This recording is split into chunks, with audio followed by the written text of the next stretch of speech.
Hello दोस्तों, कुंभ मेला हो और उसमें कोई चमत्कार या अनहोनी ना हो, ऐसा हो ही नहीं सकता। जहां इस बार कुंभ के पहले ही 1.5 करोड़ लोग स्नान करके रिकॉर्ड बनाते हैं, वहीं कुछ लोग मेले की भीड़ में खो जाते हैं। इस बार के कुंभ में प्रशासन ने विशेष व्यवस्था की, बिछड़े हुए लोगों को तुरंत ढूंढकर उनके परिवार से मिला दिया। इसी कारण दिन के अंत तक हर बिछड़ा व्यक्ति अपने अपनों से मिल गया दोस्तों। लेकिन हर किसी की किस्मत इतनी अच्छी नहीं होती। कुछ लोग ऐसे भी होते हैं जो कुंभ मेले में बिछड़े होते हैं, अपने परिवार से नहीं मिल पाते हैं। ऐसा ही कुछ हुआ पिछले साल, जो कुंभ लगा था 2013 की बात है दोस्तों। एक 11 साल की बच्ची अपने माता पिता से हमेशा के लिए बिछड़ गई थी दोस्तों। लेकिन दोस्तों, यह चमत्कार था कि 12 साल बाद इस कुंभ में वह बच्ची अपने माता पिता से उसी स्थान पर मिल गई जहां वह पहले खोई थी। यह घटना किसी चमत्कार से कम नहीं थी। हालांकि 12 साल के बाद परिवार से फिर साथ हो गया, लेकिन इन 12 साल में उस बच्ची के साथ बहुत बुरा हुआ दोस्तों। उसके साथ कई दुखद घटनाएं घटी, परिस्थितियों में फंसी जिनके बारे में सुनकर उनके माता पिता का दिल टूट जाता है दोस्तों। मुझे उम्मीद है कि इस कहानी के सुनने के बाद आप अपने आंसू नहीं रोक पाएंगे दोस्तों। आइए जानते हैं पूरी कहानी सुनाने से पहले आपसे एक ही रिक्वेस्ट है कि आप अगर मेरे चैनल पर नए हैं तो चैनल को लाइक सब्सक्राइब जरूर कीजिए दोस्तों। यह घटना 2013 की है, जब गुजरात के गरीब परिवार ने प्रयागराज के कुंभ में स्नान करने का फैसला किया। परिवार में गंगाराम नामक पिता, उनकी पत्नी शारदा थी और 2 बच्चे थे, 11 साल की बबीता और 13 साल का उसका बेटा था दोस्तों। यह परिवार ट्रेन से उत्तर प्रदेश प्रयागराज पहुंचा और मेले में स्नान करने के लिए जाता है। वे शाम को पहुंचे और तंबू में रात गुजारी। अगले दिन सुबह उन्होंने संगम में स्नान करने का प्लान बनाया। स्नान के बाद सोचते हैं कि कहीं घूम जाए, लेकिन बबीचा तो जो उसकी बेटी थी वो थक चुकी थी दोस्तों। वो आराम करना चाहती थी क्योंकि घर पर वह सुबह ही सोई थी। 13 साल का बेटा घूमने के जिद पर अड़ा हुआ था, जबकि बेटी वह आराम करना चाहती थी। इस पर भाई बहन के बीच झगड़ा हो जाता है, लेकिन माता पिता ने सोचा कि कुंभ का अवसर बार बार नहीं आता, इसलिए बच्चों को घुमाना चाहिए। वे बबीता को समझाते हुए उनके साथ लेकर घूमने लगे, लेकिन हालांकि बबीता बार बार रुकने और वापस जाने की जिद करने लगी। कुछ समय बाद जैसे तैसे वो आगे बढ़ी, बबीता भी धीरे धीरे उसके पीछे रह गई थी दोस्तों।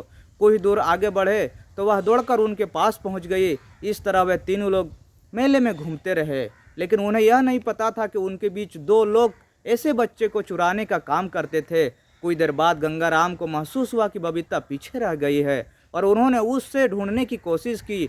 वे इधर उधर बबीता को पुकारते हुए उसे तलाशने लगे, लेकिन वह कहीं भी नजर नहीं आई दोस्तों।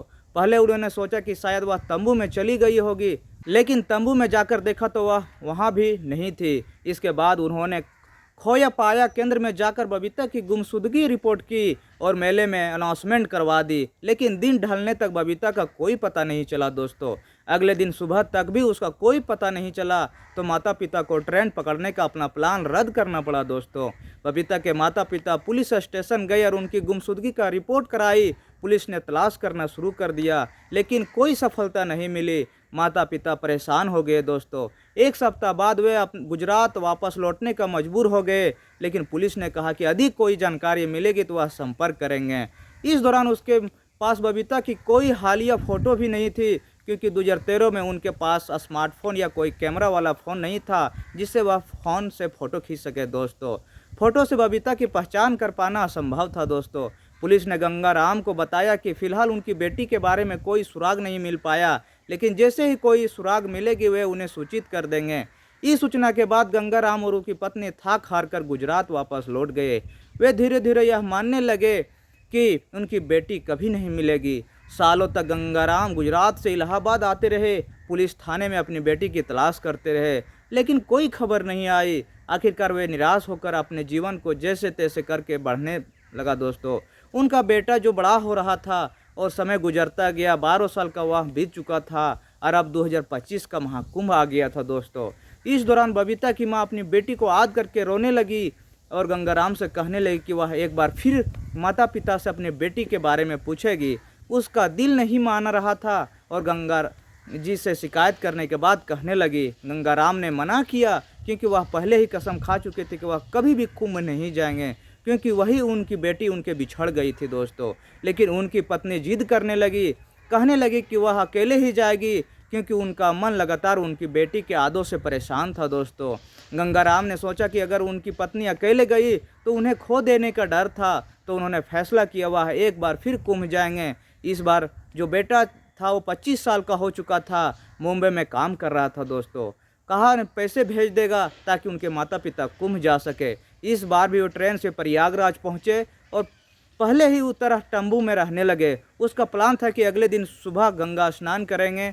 इसके बाद उनका मन जैसा खुश नहीं था। उनकी बेटी बबीता की यादें हर कदम उसके साथ थी और वे बार बार सोचते कि कहीं बबीता ने अपनी जान खो दिया या गंगा में डूब गई। यह सब सोच के पता नहीं था दोस्तों कि बबीता के साथ क्या हुआ था। इसलिए जो बबीता की माँ शारदा थी वह दोस्तों बात बात पर रोने लगती थी और जो उनका पति गंगाराम थे वो भी रोने लगता था। आखिर कर भी क्या सकता था। वह संभालते कहते कि मत रो, क्यों रो रही है। अब दोस्तों क्या होता है कि अगले दिन 14 जनवरी की यह बात है कि वह नहाने के लिए गंगा जी में गए और डुबकी लगाकर जैसे ही ऊपर आए दोस्तों, लाखों भीड़ की भीड़ में यह किसी चमत्कार से कम नहीं था कि बबीता जो जैसे देखती थी अपनी माँ को वह पहचान जाती है और वो उनको गले से लिपट कर रोने लगती है। कहती मुझे पता था कि आप लोग आएंगे। अब जैसे उनकी माँ देखती है, गंगाराम देखता है, वह भी रोने लगता है, एकदम हैरान हो जाता है दोस्तों। उनकी आंखों पर यकीन नहीं हो रहा था कि उनकी बेटी उनके सामने है। बबीता उनके गले लिपट कर रो रही थी। उनके बाद वो पूछती कि बेटी कहाँ खो गई थी, क्या हो गया था तुम्हारे साथ। सब कुछ वो पूछते हैं, लेकिन दोस्तों तभी एक लड़का आता है और उन लोगों से नमस्ते करता है और बबीता से पूछते कि यह कौन है। कहती कि यह मेरा सब कुछ है और उसी के सहारे मैं ज़िंदा हूँ।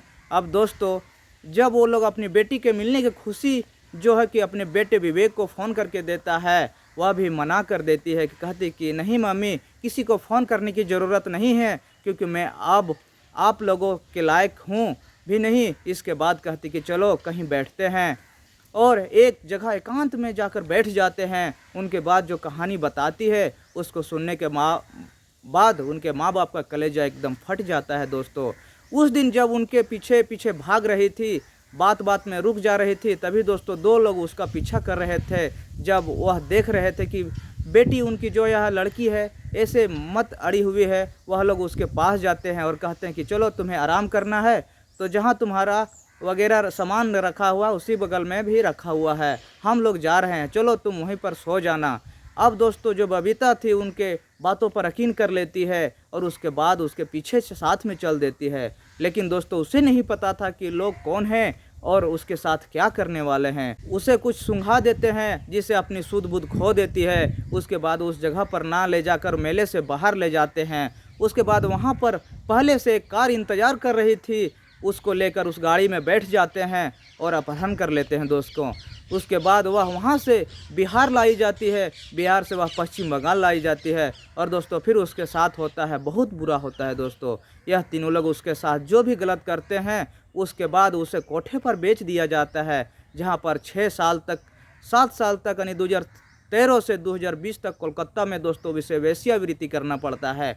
अब दोस्तों उसके बाद जब 6 साल वह लोग उसके फिर दिल्ली भेजता है और दिल्ली में जाकर उसे यही काम करना पड़ता है। उसे कैद करके रखा जाता है, कोई बाहरी संपर्क करके उससे नहीं होने दिया जाता है। दोस्तों उसके साथ जो हुआ वह बता भी नहीं सकते कि क्या क्या हुआ। अब दोस्तों जब दिल्ली के कोठे पर बबीता को 4 साल बीत गया, एक लड़का जिसका नाम संजय होता है जो कि बिहार का था दोस्तों, दिल्ली का कनॉट प्लेस में काम करता था, उसका कोठे पर आना जाना था। इसी दौरान उसका मुलाकात बबीता से होती है और बबीता से वह रेगुलर कस्टमर बन जाता है और बार बार संजय बबीता की मुलाकात होती थी। तो संजय ने बबीता की दुख भरी कहानी सुनी और उसका दिल भर आया। वह चाहता था कि बबीता को इस कष्ट ज़िंदगी से बाहर निकाला जाए और धीरे धीरे उसे अपनी भावनाओं से जुड़ाव हो गया दोस्तों।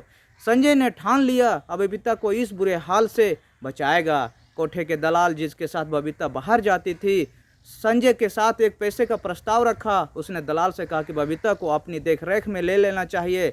दलाल ने 1 लाख की मांग की, लेकिन संजय ने उसे 50,000 देने की पेशकश की और आखिरकार 50,000 में सौदा तय हो गया। इसके बाद संजय ने बबीता को छिपा कर बाहर निकाला और एक मंदिर में जाकर उससे शादी कर ली दोस्तों। यह शादी 2023 में हुई थी। संजय और बबीता कुछ समय दिल्ली में रहे और बाद में संजय ने बबीता को अपने बिहार के गांव ले आया। वह अक्सर बबीता से कहता था कि वह उसके माता पिता से मिलवाने के लिए चलेंगे, लेकिन बबीता अपने घर जाने से डरती थी। वह सोचती थी कि उसके माता पिता उससे मरा हुआ सोच लिए होंगे और उसकी स्थिति के कारण वह उससे नहीं मिल सकती। संजय ने उसे बार बार समझाया कि वह इच्छा से नहीं बल्कि मजबूरी से स्थिति में पहुंचती थी, लेकिन बबीता की यह चिंता बनी थी कि 2025 में कुंभ मेला आया और बबीता को अपने माता पिता के लिए एक बार फिर तड़प महसूस हुई। उसने संजय से कहा कि वह उस मेले में जाएगी, शायद उसके माता पिता भी वहां आए। संजय ने बबीता को कुंभ मेले में ले गया, जहां लाखों लोगों की भीड़ में यह किसी चमत्कार से कम नहीं थी। दोस्तों, दोनों एक दूसरे से मिल गए। बबीता अपनी मां को पहचानते ही रोने लगी और उनकी मुलाकात ने सभी को हैरान कर दिया। बबीता के माता पिता ने संजय का आभार व्यक्त किया, उनके पैरों में गिरकर उसे आशीर्वाद दिया। दोस्तों, कहा कि अपनी बेटी को घर लेने जाना चाहती है। संजय ने उसे आश्वासन दिया कि वह जल्द ही बबीता को उनके पास लेकर आएगा। जब ये प्रयागराज में है और बबीता के भाई विवेक भी मुंबई से अपनी बहन की खबर सुनकर वहां पहुंचने वाले हैं, जब एक साथ इकट्ठा होंगे तो वह अपने घर लौटेंगे। यह कहानी एक चमत्कार की तरह है और इसका उद्देश्य किसी का दिल दुखाना नहीं है दोस्तों, और उन लोग मिल जाता है, किसी की ज़िंदगी की पूरी तरह बदल जाती है। दोस्तों, इस कहानी का पढ़कर आप लोग क्या सोचते हैं दोस्तों? यह कहानी में उस दोनों ने, क्या संजय ने बबीता को बचाकर अच्छा काम किया, या मेले में कुंभ जाने का वहाँ का जो भी रहस्यमयी है इस तरह से मिलवाने का काम किया? दोस्तों, इस कहानी का सुनाने का किसी का दिल या समाज को ठेस पहुँचाना नहीं है। दोस्तों, आप लोगों के राय कमेंट जरूर कीजिएगा दोस्तों कि आखिर में संजय ने अच्छा किया या ख़राब किया। दोस्तों, आप लोग मेरे चैनल पर नए हैं तो लाइक सब्सक्राइब जरूर कीजिएगा। दोस्तों, फिर मिलते हैं अगले वीडियो में, तब तक के लिए नमस्कार।